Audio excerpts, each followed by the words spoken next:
যদি সন্দেহ হয় যে আপনার হার্টে ব্লকেজ রয়েছে, তাহলে প্রথমে নিজের বাঁ হাতকে টান করে কনিষ্ঠ এবং অনামিকার উপরে এই দুই আঙ্গুল দিয়ে চাপ দিয়ে রাখুন এবং এই মধ্যমা আঙ্গুলটিকে হাতের তালুর দিকে ভাঁজ করতে চেষ্টা করুন।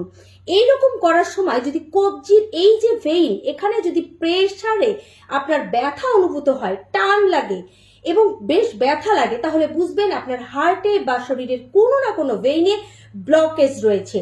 এছাড়া আপনি অন্যান্য টেস্ট করতে পারেন এবং সেই অনুযায়ী ঔষধ যা রয়েছে সেটা খেতে পারেন। তবে এটা একটা ব্লকেজ জানার উপায়। আরেকটি উপায় হচ্ছে আপনার পায়ে দুই পায়েরই এই যে কাফ মাসল, এই কাফ মাসল নরম নাকি শক্ত।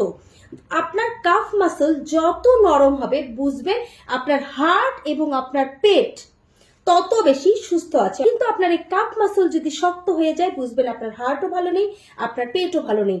ভালো রাখার উপায় হলো প্রথমে এই এক্সারসাইজটিকে 30 বার করে এইরকম সকাল বিকাল 2 বার করবেন। একই সঙ্গে এই কাফ মাসলে 100 বার করে সকালে, 100 বার করে রাতে এইরকম করে 2 পায়ে প্রেস করবেন।